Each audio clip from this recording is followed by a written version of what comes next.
Terima kasih sudah klik video ini. Saya doakan semoga kita sehat selalu.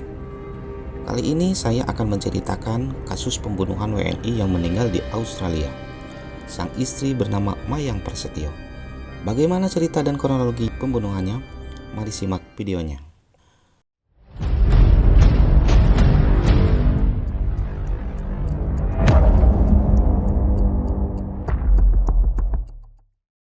Dilahirkan di Tanjung Karang, Lampung pada tanggal 13 Februari 1987.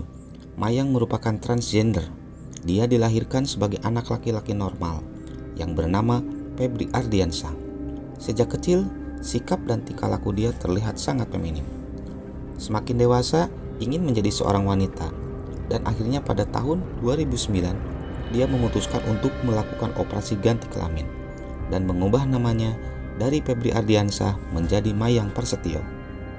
Nama depan Mayang diambil nama penyanyi favoritnya, yaitu Mayang Sari, sedangkan Prasetyo diambil dari nama mantan kekasihnya. Mayang pun memutuskan untuk merantau ke Bali dan menetap di Pulau Bali untuk bekerja. Sejak itulah Mayang menjadi tulang punggung keluarga.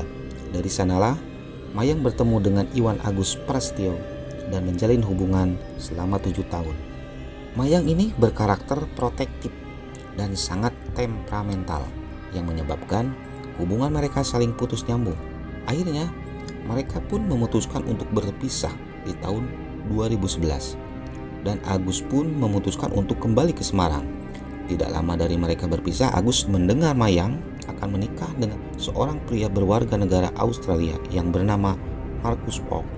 Di sanalah baru diketahui jika selama ini Mayang telah berselingkuh di belakang Agus dan membuat Agus sangat frustasi, dan itu diungkapkan pada saat Agus ditangkap oleh pihak polisian Semarang dikarenakan kasus pembegalan, dan alasan dia melakukan pembegalan dikarenakan dia frustasi mendengar Mayang akan menikah dengan orang lain. Dari Bali, Mayang merantau ke Australia. Diketahui jika Mayang bekerja sebagai wanita penghibur. Dan di Australia, itulah Mayang yang terkenal sebagai wanita penghibur high class. Dan dia mendapatkan bayaran per jamnya dengan tarif $500 Australia. Marcus Pock dilahirkan di kota Ballarat, Victoria, Australia. Pria ini berusia 27 tahun dan memiliki hobi bela diri, dikarenakan sang ayah membuka judo atau tempat pelatihan bela diri, dan Marcus pun memegang sabuk hitam. Marcus dikenal sebagai kepribadian yang baik, cerdas, pendiam, dan juga penyayang binatang. Marcus berprofesi sebagai seorang koki di sebuah kapal pesiar yang bertaraf internasional. Namun, pekerjaan itu hanyalah kamuflase dikarenakan profesi Marcus sebenarnya adalah seorang gigolo. Marcus dan Mayang bertemu pada saat mereka bekerja di sebuah rumah bordir yang bernama Pleasure Dome yang berada di Melbourne, Australia. Pada saat itu Marcus menjadi seorang gigolo dan Mayang menjadi PSK. Dikarenakan seringnya bertemu disitulah Marcus menyukai Mayang, dan Mayang pun sama halnya apa yang dirasakan oleh Marcus. Mereka pun memutuskan untuk berpacaran. Marcus memaksa Mayang untuk berhenti dari rumah bordir tersebut dan meminta Mayang untuk menjadi PSK secara mandiri. Marcus di depan memperlihatkan sebagai sosok yang baik dan lembut. Ternyata di balik itu semua temperamen dan juga kasar. Alasan itulah membuat Mayang tidak bisa menolak permintaan Marcus. Singkat cerita, Marcus dan Mayang berada di Denmark dan melangsungkan pernikahan pada bulan Agustus tahun 2013. Mayang mengajak Marcus ke Indonesia untuk mengenalkan kepada pihak keluarganya, dan keluarga pun menilai jika Marcus sebagai sosok pria yang pemalu dan pendiam. Dan mereka pun kembali ke Australia dan tinggal di Brisbane, lalu mereka menyewa sebuah apartemen. Di dalam pernikahannya, para tetangga menilai jika rumah tangga mereka sering terjadi keributan. Pada tanggal 2 Oktober 2014, tetangga apartemen mereka mendengar suara teriakan. Jam 18.00, dia keluar menuju supermarket dan diketahui dia membeli sarung tangan, pemutih pakaian, pembersih lantai, dan juga kantong sampah dengan ukuran yang sangat besar.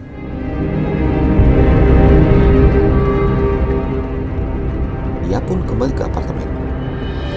Nggak lama dari situ, dia pun pergi lalu menuju rumah sakit Royal Brisbane untuk mengobati luka-lukanya yang terdapat di tangannya. Dan dia mengaku kepada perawat jika luka-luka itu dikarenakan mengambil pisau dari tangan pacarnya yang akan melakukan bunuh diri. Pada tanggal 4 Oktober 2014, Marcus kembali lagi ke supermarket untuk membeli satu set pisau dengan ukuran yang berbeda-beda. Lalu dia pun kembali ke apartemen. Dan pisau yang dibeli oleh Marcus akan digunakan untuk memotong tubuhnya Mayang di apartemen.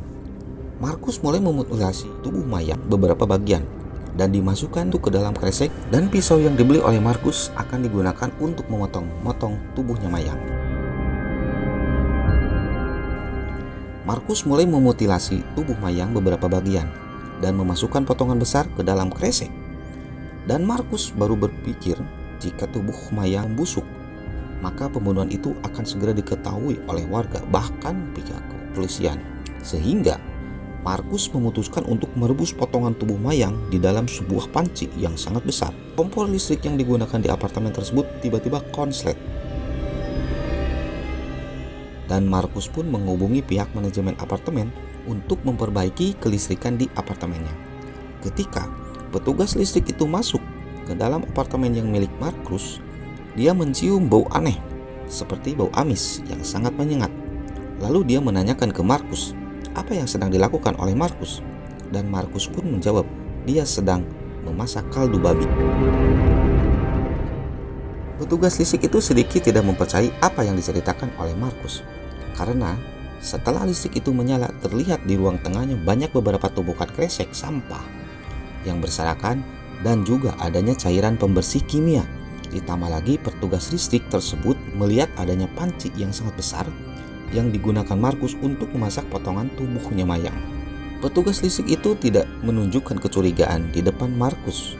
Setelah dia keluar dari apartemen Marcus, petugas listrik itu segera melaporkan ke pihak manajemen apartemen dan menceritakan kecurigaan. Akhirnya pihak manajemen pun menelepon pihak kepolisian Australia dan melakukan pemeriksaan di dalam apartemennya. Dan gak lama dari situ, banyak polisi pun datang dan segera menemui Marcus. Untuk menutupi pembunuhannya, Marcus terlihat sangat tenang dan sangat kooperatif. Dia menjawab semua pertanyaan dari pihak kepolisian, dan pihak kepolisian meminta izin untuk menggeledah isi apartemennya, dan Marcus pun menyetujuinya. Tetapi Marcus meminta izin untuk memasukkan anjing-anjingnya ke dalam kandang terlebih dahulu. Dan setelah Marcus kembali ke dalam apartemen, Marcus pun segera melarikan diri dengan membawa sebuah pisau.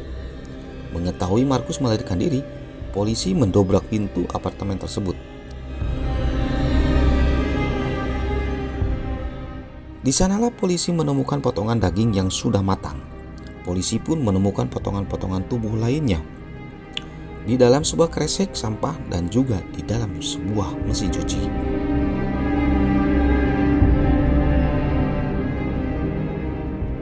Pada saat polisi membuka lemari, di dalam lemari polisi menemukan bagian kepala Mayang.